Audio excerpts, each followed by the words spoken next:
আমি বর্তমানে সিঙ্গাপুরের রেসিডেন্ট ফিজিশিয়ান হিসেবে কর্মরত আছি। তো বই পড়া একটা হচ্ছে আমার এক ধরনের নেশা। তো যখন এই দেশে আসছি তখন আমার একটা মনে হচ্ছিল যে আমি বাংলা বই পড়াটাকে মিস করবো। এখানে অনেক বই পাওয়া যায়, ইংরেজি বই আর অন্যান্য অনেক ভাষার বই পাওয়া যায়, ইন্ডিয়ান কিছু বই পাওয়া যায়, কিন্তু বাংলা বই তেমন অ্যাভেলেবল না। তো দেশ থেকে আসার সময় আমি কিছু বই নিয়ে আসছি। তো তার মধ্যে আজকে কথা বলবো একটা বই, সেটা হচ্ছে ডিটেকটিভ তারিণীচরণ কৌশিক মজুমদারের বই। তো যারা হচ্ছে কৌশিক কৌশিক মজুমদারের ম্যাসন সিরিজটা অলরেডি পড়েছেন, আশা করি তারা ডিটেকটিভ তারিণীচরণ সম্পর্কে জানেন।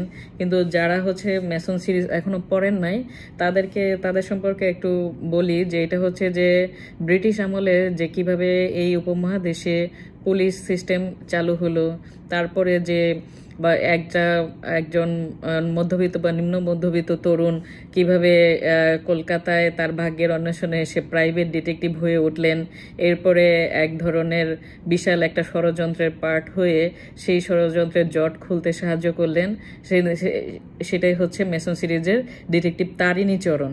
তো এই ডিটেকটিভ তারিণীচরণের কিছু ব্যক্তিগত জীবন নিয়ে তেমন কোনো কিছু মেসন সিরিজে খুব একটা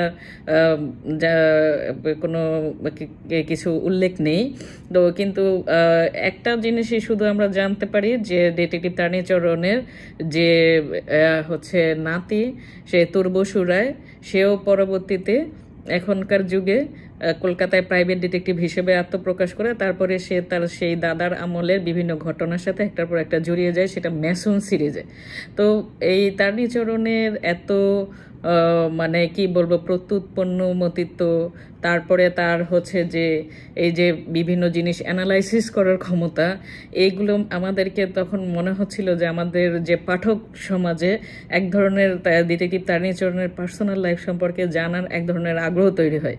তো যারা ওই ম্যাসন সিরিজটা আগে পড়েন নাই, তারা যে এই ডিটেকটিভ তারিণীচরণ এখন পড়তে হলে সেটা আগে পড়ে আসতে হবে বিষয়টা তা না, কিন্তু যারা মেসন সিরিজ পড়েছেন তারা ডেফিনেটলি বেশি হচ্ছে তাদের কাছে বেশি ইন্টারেস্টিং মনে হবে এই বইটা। তো ডিটেকটিভ তারিণীচরণের একটা বিষয় না বললেই নয়, তার যে ডিটেকটিভ বিদ্যার হাতে খড়ি যে ব্রিটিশ একজনের মাধ্যমে হয়, এবং পরবর্তীতে বিভিন্ন ঘটনায় উনি শার্লক হোমসের সাথে একসাথে কাজ করেন এবং শার্লক হোমসের কাছ থেকে বিভিন্ন টেকনিক উনি শিখেন।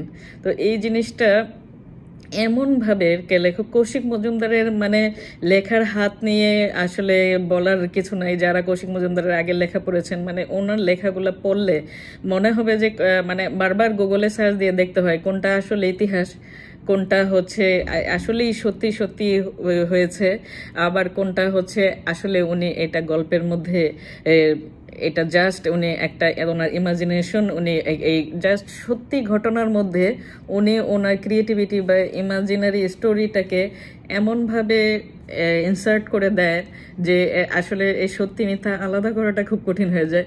তো ওই বইটা আসলে হিস্ট্রির, যদি যাদের হচ্ছে নন ফিকশন হিস্ট্রি পড়ার আগ্রহ থাকে তাদের জন্য সেটা বেস্ট না।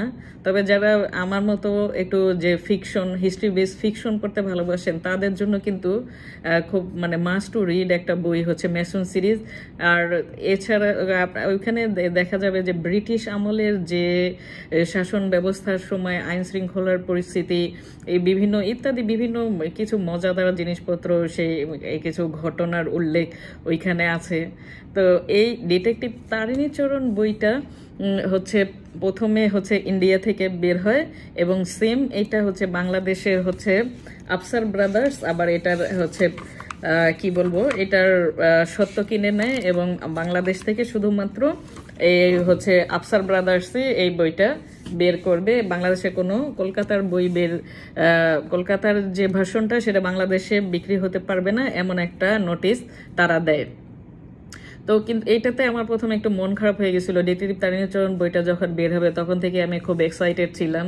তো ইন্ডিয়ান যে ভার্সনটা সেইটা রাইটারে ওইটা প্রচ্ছদে হচ্ছে এই লেখক কৌশিক মজুমদার নিজেই ওই প্রচ্ছদটা ডিজাইন করেছিলেন যতদূর শুনেছি, এবং সুন্দর হচ্ছে মানে একটা ভিন্টেজ একটা ব্যাপার ছিল, যে রিক্সিনের নোটবুকের মতো একটা বইটার লুক। তো আমি চেয়েছিলাম যে ওই ভার্সনটা কিনতে, কিন্তু ওই ভার্সনটা বাংলাদেশে অ্যাভেলেবল না হওয়াতে আমি এই বাংলাদেশের বইয়ের প্রচ্ছদটা হচ্ছে অনেকটা এইরকম, কিছুটা কাহিনীর সাথে রিলেটেড কিছু জিনিসপত্র, মানে বোঝাই যাচ্ছে যে এখানে খুন খারাপি নিয়ে কিছু একটা ভিতরে আছে। তো ডিটেকটিভ গল্পে তো আমরা আসলে খুন খারাপি এক্সপেক্টই করি, কিন্তু যেহেতু এটা প্রায় 1895-96 বা ওই সময়কার কাহিনী, সেজন্য যে ইন্ডিয়ান ভার্সনের প্রচ্ছদটা আমার বেশি ভালো লেগেছে। তবে আমি দেখেছি যে কিছু কিছু ইন্ডিয়ান পাঠক আবার বলছেন যে বাংলাদেশি প্রচ্ছদটা তাদের বেশি ভালো লেগেছে। তো বইয়ের হচ্ছে কোয়ালিটি বলতে যে যাই হোক, প্রচ্ছদ ব্যাপারে আমার মতামত হয়তো আপনাদের সাথে নাও মিলতে পারে।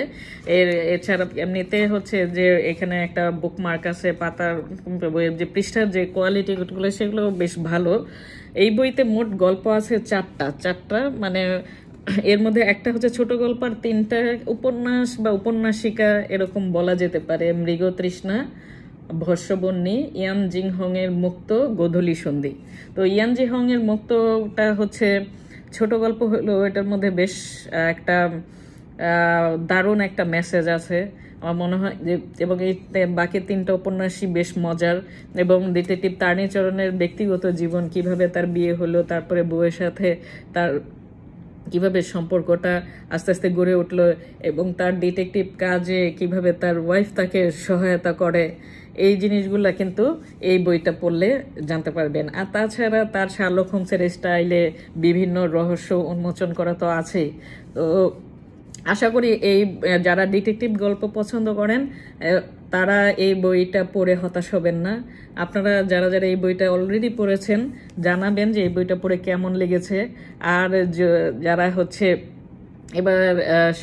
এইবারে বই মেলায় যাচ্ছেন, তো যদি এই বই কিনে থাকেন তাহলে জানাবেন, এবং পড়ার পরের প্রতিক্রিয়াটা জানাবেন। ম্যাসন সিরিজ সম্পর্কে কিছু বলার থাকলে জানাবেন। তো সে পর্যন্ত সবাই ভালো থাকুন, ধন্যবাদ, আল্লাহ হাফিজ।